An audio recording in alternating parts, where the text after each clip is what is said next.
আসসালামু আলাইকুম প্রিয় বন্ধুরা, আমরা আজকে জানবো বাড়িতে কাক ডাকলে কি হয়। বাড়িতে কাক ডাকলেই কি অশুভ হয়, নাকি কাকের ডাকে কোনো রকম ভালো মন্দ থাকতে পারে। প্রিয় বন্ধুরা, পবিত্র কোরআনুল কারীমের ব্যাখ্যা অনুযায়ী ভালো মন্দ যা কিছুই হয় সবই একমাত্র আল্লাহ রাব্বুল আলামিনের হুকুমেই হয়ে থাকে।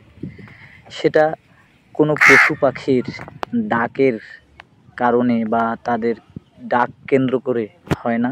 আর এতে যদি কেউ বিশ্বাস রাখে তাহলে এটা পুরোপুরি শিরকের মধ্যে চলে যাবে। ভালো মন্দ একমাত্র আল্লাহ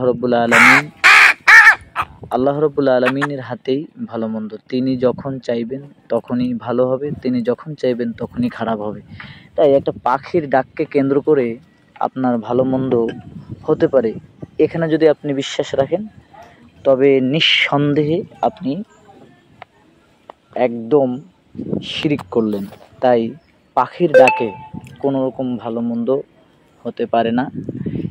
শুধুমাত্র পাখিদের ভাষা, পাখিদের মনের ভাব প্রকাশ করে তাদের ডাকের মাধ্যমে।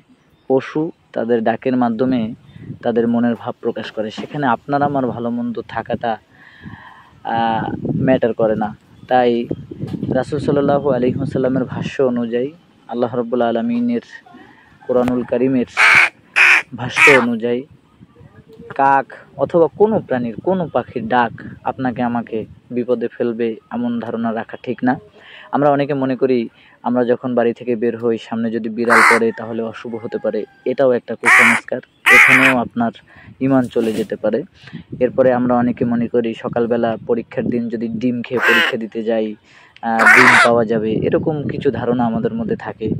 তারপরে অনেক ধরনের কোকিল ডাকলে বাড়িতে মেহমান আসবে, এইসব সবই কুসংস্কার। আল্লাহ রাব্বুল আলামিন আমাদের সকলকে হেফাজত করুক।